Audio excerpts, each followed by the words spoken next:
कि अगर कर्म में से अहंकार हटा दिया जाए तो वो भक्ति बन जाता है। क्योंकि जितना मैंने जाना समझा अभी तक की जिंदगी में वो इतना ही समझा है, बाकी समझने के लिए मैं रोज आती हूँ। अभी इतना ही समझा है कि जो भी हमें करना चाहिए हमें उसमें अहंकार नहीं करना चाहिए।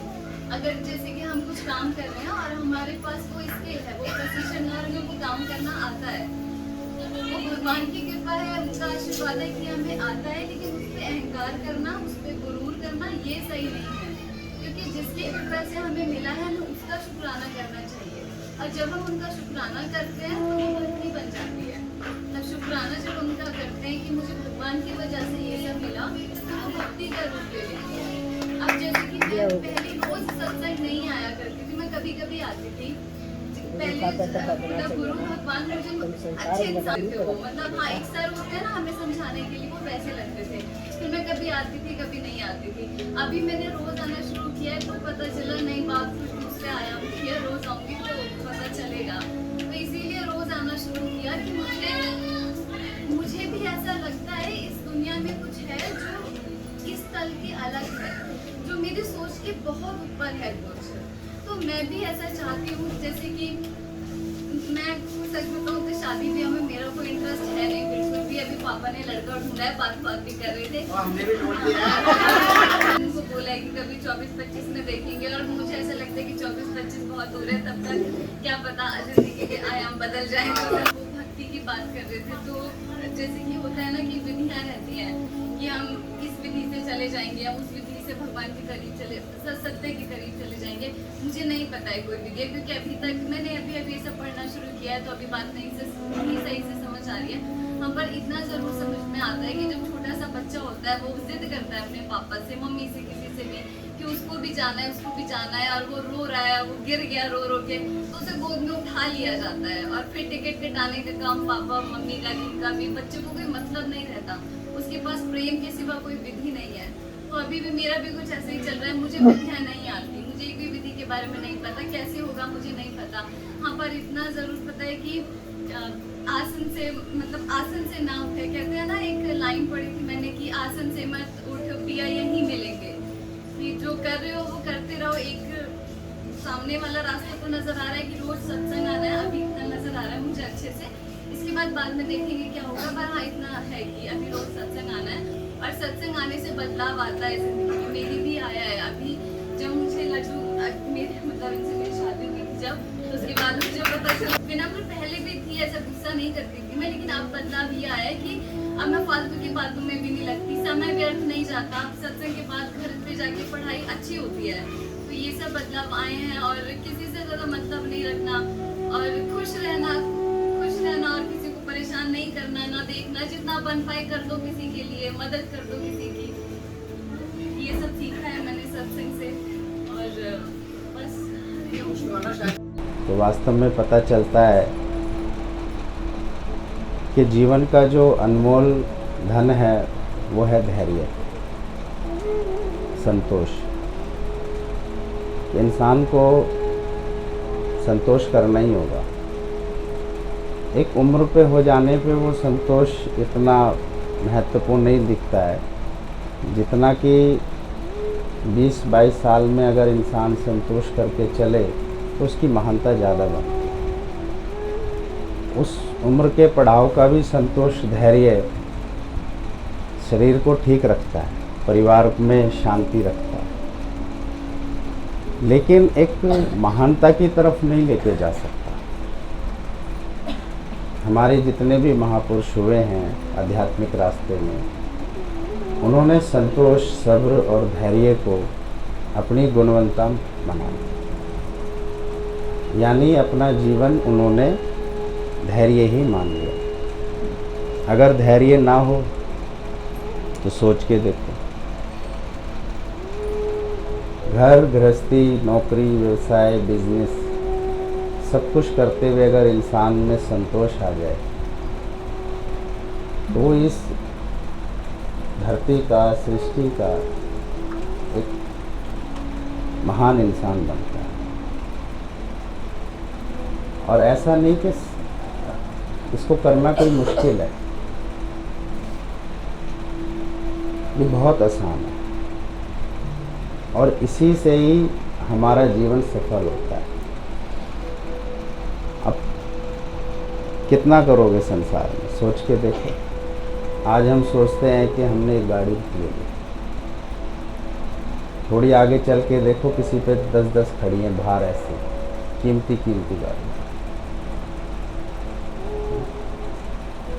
हमने सोचा एक बिल्डिंग बना ली, पर पता चलता है अरे इसके पास तो गिनती नहीं है इतनी।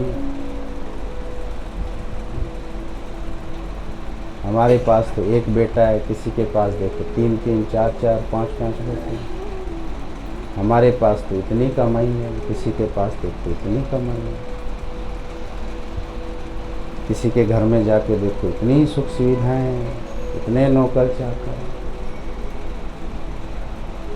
अगर हम यही देखते रहेंगे तो संतोष नहीं होगा और ना हम कभी सुखी रह पाएंगे। कहाँ तक करोगे? चाहे किसी का भी, चाहे घर गृहस्थी का है, शरीर का है, कहाँ तक करेंगे? ये जो जीवन मिला है, क्या इन्हीं सब चीज़ों के लिए मिला? अगर इन्हीं सब चीज़ों के लिए मिला है तो पशु तो इसमें सबसे आगे। घर तो उसने भी बना लिए, बच्चे तो उसने भी बना लिए, कलाएं तो उसने भी सीख ली, शरीरों के सुख तो उसने भी ले लिए, घूमने फिरने का सुख तो उसने भी ले लिया। लेकिन पशु को भी संतोष नहीं है, उसको भी सब्र नहीं है। आप देखिए खाने के वक्त कैसे झपटते हैं वो। उनके एरिया इलाके में कोई आ जाता है तो कैसे भौंकते हैं वो। लेकिन मनुष्य को विवेक भी दिया है, उनको सिर्फ बुद्धि दी है। विवेक यानी अच्छे बुरे की परख भी वो रख सकता है और अपने जीवन में वो कुछ अच्छा और ज़्यादा कर सकता है। लेकिन उस तरफ ना ध्यान देकर वो थोड़ा बेसब्र, असंतोष, अधैर्य की तरफ चला गया। उसने अपने आप में ही सोच लिया कि अगर मैंने इस धरती पर ये सब चीज़ें इकट्ठी नहीं करी, मैंने इतना नाम नहीं कमाया, इतना पद नहीं कमाया, तो शायद ना तो मुझे कोई सुख मिलने वाला है, ना मेरा कोई नाम होने वाला है। क्या ना कि सुख की खातिर जोड़ी माया, पर सुख समझ में नहीं आया। जोड़ जोड़ देखो हार गया सभी संसार। पढ़ाई लिखाई, भागा दौड़ी, देश विदेश, बिल्डिंगे, कपड़े लत्ते, ज्वेलरी, आभूषण, धन दौलत, इलेक्ट्रॉनिक आइटम, दुनियादारी इतना फैल गया,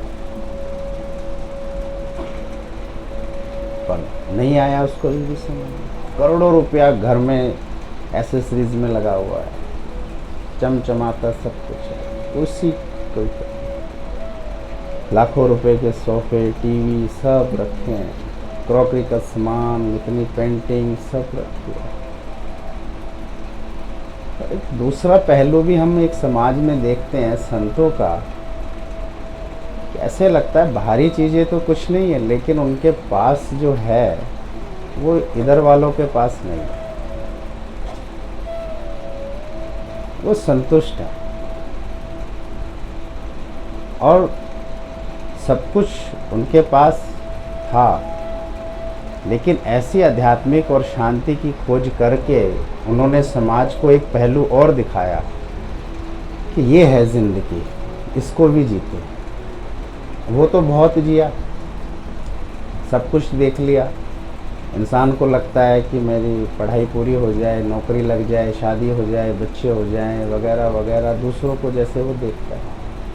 मेरे भी इतना मंजिला घर बन जाए, मेरे भी हर कमरे में एसी लग जाए, हर बच्चे के लिए गाड़ी आ जाए, मेरे बेटे के लिए ऐसी बहू आए और पहले पोता हो जाए, ये वगैरह। हमारा भी किचन इतना बड़ा हो, ड्राइंग रूम बेडरूम इतना बड़ा हो, हमारे बच्चे भी ऐसे पढ़ें, विदेशों में चले जाएँ, सब वगैरह। लेकिन कहीं ना कहीं फिर इंसान है तो परेशानी। जो दूसरा पहलू जो समाज का है, साधु संतों का है, वो बड़ा कूल है। अब आप देखिए इतने सब नेता अभिनेता हैं, जब वो उतरते हैं गाड़ियों से तो कितने गार्ड्स भागते हैं आगे पीछे, कितने बॉडीगार्ड होते हैं, कितनी तमाम फैसिलिटियाँ, कहीं उन्हें कोई नहीं रोकता है। लेकिन एक अंदरूनी जीवन में तो बड़ा कलह कलेश है उनको, आती रहती हैं खबरें, खुश है ही नहीं वो। करोड़ों रुपए की गाड़ी से उतरा, इतना बड़ा स्टार है, इतने कैमरे लगे हुए हैं और हज़ारों लोगों का जुमाड़ा एकदम उसकी तरफ भाग रहा है, इतनी फोर्स लगी हुई है उसे रोकने के लिए। उसने किसी की तरफ देखा भी नहीं और सीधा एयरपोर्ट अंदर चला गया या अपने घर जा रहा है अपने घर। लोगों को लगता है ये बहुत मतलब एक सुखी इंसान है, बहुत खुश है, हम ऐसे कैसे होंगे, हम कब बनेंगे। वो जो बना हुआ है उसकी ज़िंदगी को देख लो, क्या वो वास्तव में खुश है या सुखी है? टेंशन में, डिप्रेशन में। धन होना या विद्या होना या कहीं रहना या इतना सुख साधन होना बुरा नहीं है, लेकिन उस सब में अगर हमारे अंदर में अगर सब्र नहीं है तो वो चीज़ें हैं या नहीं है। ऐसा नहीं कि जिसके पास नहीं है वो बहुत खुश है, दोनों जगह सब्र और धैर्य का होना बहुत आवश्यक है। इंसान को अगर वास्तव में अगर एक भगवान की भक्ति अगर उसे करनी है तो जो जीवन अभी है बोले बहुत अच्छा है, वो ही इस धरती पर सुखी रह सकता है, खुश रह सकता है। कुछ करने की आवश्यकता नहीं होती है, सब कुछ वही रखा हुआ है। बस अपने एक पूरी लगन से अपने आप को खुद खुश रखने की कोशिश करो। कोई और नहीं रख सकता हमें खुश या सुखी, चाहे वो बच्चे हों, चाहे वो वाइफ हस्बैंड हो, या कोई फ्रेंड सर्कल हो, या रिश्तेदारियां हो, या भाई बहन हो, क्योंकि हर एक की एक क्षमता है। पति पत्नी की भी एक क्षमता है, कहाँ तक सुख देंगे एक दूसरे को। माता पिता की, बच्चों की, रिश्तेदारों की, भाई बहन, इस धन की भी एक क्षमता है। अगर ये सुखी कर सकता था तो क्यों नहीं करता ये सब कुछ? ये सुविधा दे सकता है। और जो माता पिता हैं, भाई बहन हैं, वो एक साधन इकट्ठा कर सकते हैं। कितना खुश करोगे किसी को? होता ही नहीं। देखो कितना इस शरीर को हमने खुश और सुखी और स्वस्थ रखने की कोशिश करी। देखो 50, 55, 60 में ये चलता ही नहीं बिना दवाइयों के, बिना परहेज के, चाहे अमीर का है या गरीब का। कितनी चीज़ें छूट गई, हम तो यहीं देखते हैं, नहीं खा पाते। अब उस धन का क्या लाभ है कि जी हमारी तो ये सब चीज़ें बंद होगी, लेकिन धन वो तो बंद नहीं होता। ध्यान, भागा दौड़ी, इस शरीर ने मना कर दिया लेकिन मन ने मना नहीं करा। मन कितना मान सम्मान, कितनी इच्छाएं, कितनी भागा दौड़ी की तरफ था।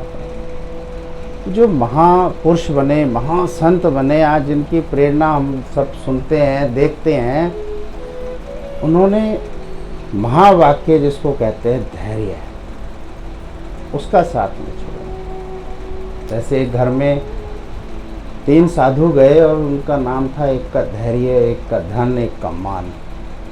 उन्होंने दरवाज़ा खटखटाया और जब उस घर से एक महिला निकली तो उन्होंने अपना परिचय दिया और बताया और बोला हम कुछ जलपान करना चाहते हैं। तो महिला ने कहा अभी आप नहीं आ सकते क्योंकि मेरे पति मेरे घर पर नहीं। कोई भी स्त्री या पुरुष हो, कोई भी आए घर में, बिना अपने जो बड़े होते हैं उनके नहीं मिले। चाहे वो सत्संगी क्यों ना हो, चाहे समाज का कितना ही क्यों ना हो, स्त्री है पुरुष है कोई भी हो, कभी अकेले में मत लो, ना अकेले में बात करो। पति है या बच्चे हैं या भाई बहन हैं या माता पिता हैं या सास ससुर है, जो भी बात करो उनके सामने करो, नहीं तो मना कर दो, हमें कोई बात नहीं करनी। ये एक संस्कार है, क्योंकि इस मन का कोई भरोसा नहीं है, इस पे बिल्कुल यकीन मत करना। ये कब कहाँ किसको गिरा देता है, ना ये उम्र देखता है ना ये रिश्ते देखता है। फिर ये ऐसा लोभ मोह इच्छाएं इंसान में आती है, तो उसने मना कर दिया। जो शाम को उनके पति आए तो उन्होंने बताया कि ऐसे ऐसे 3 साधु आए हुए और वो हमारे घर आना चाहते हैं, जलपान ग्रहण करना चाहते हैं, क्या मैं उनको बुला लूँ? बोला हाँ। तो उन्होंने तीनों को आवाज़ लगाई। देखिए, इंसान के जीवन में धन भी आता है, मान भी आता है और धैर्य भी आता है। अब चुनता किसको है? वो क्या नहीं आता, किसके जीवन में क्या नहीं आया? बचपन, किशोर अवस्था, यौवन अवस्था सब आई है, वृद्ध अवस्था भी आ गई। अब हमने वो सब अपना समय कहाँ कहाँ कैसे कैसे बिताया। बचपन तो भाग गया खेल में और जवानी सोता रहा। अब देख बुढ़ापा कैसे रहता। अब सुख इकट्ठा किया है, ये सब सुखी सुख चाहिए। सुख तो अपनी आत्मा से ले सकता है ना वो। सुख अगर पति में होता तो क्या कहने, पत्नी में होता तो क्या कहने, किसी भोजन पदार्थ में होता तो क्या कहने। सच्चा सुख तो है साथ संगत में। अब ये किसी बिरला को ही समझ में आता है, हर एक को नहीं आता, और गिने चुने ही आते हैं। कल जैसे बताया महेश्वरी जी ने गीता शास्त्र में, भगवान प्रभु श्री कृष्ण जी ने उसमें अपनी वाणी में कहा है कि हजारों लाखों में से कोई है जो मेरे पास आता है। हम क्यों इतना बोल रहे हैं आपको, सुबह भी आओ शाम को भी आओ, सुबह भी शाम को। बहुत बड़ा काम है, 84 का फेरा है।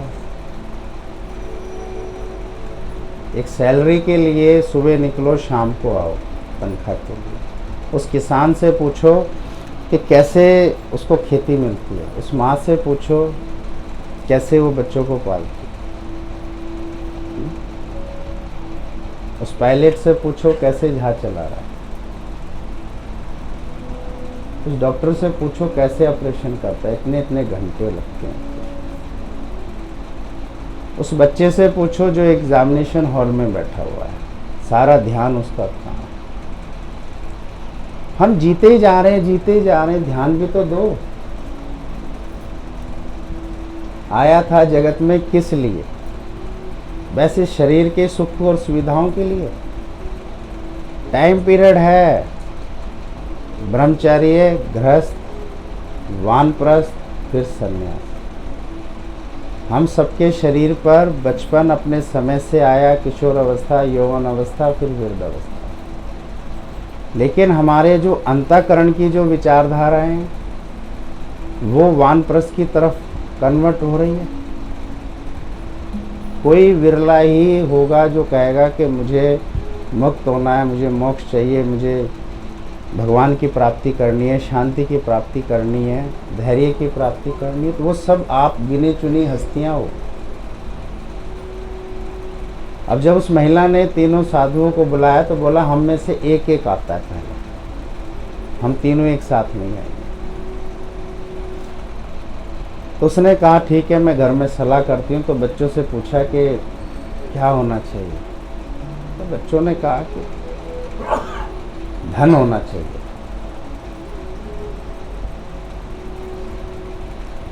फिर पति से पूछा, बोला मान होना चाहिए। उसकी एक बेटी भी थी, उसने बेटी से पूछा तो बेटी ने कहा कि मम्मी धैर्य होना चाहिए। धैर्य का मतलब आलसी नहीं, धैर्य का मतलब है कि कर्म करना है लेकिन फल ईश्वर पर छोड़ दो, कि करण करावन आपे आप, मानुष के कुछ नहीं हाथ। जो मालिक ने हमें बुद्धि दी है, सेहत दी है, उम्र दी है, जो पार्ट प्ले घर गृहस्थी के दिए, उस करते हुए हमेशा यही कहना है कि बहुत अच्छा है। घर गृहस्थी, बालक, जाति, गली मोहल्ले, परिवार, शरीर, उम्र बहुत अच्छा है। इसका अर्थ ये नहीं कि हम आगे उन्नति नहीं करें, आगे भी उन्नति करो, लेकिन उसमें हिस्सेदारी सबकी रखो, समाज की भी रखो, भगवान की भी रखो, गुरु की भी रखो, रिश्तेदारों की भी रखो, परिवारों की भी रखो, सबकी उसमें हिस्सेदारी होनी चाहिए।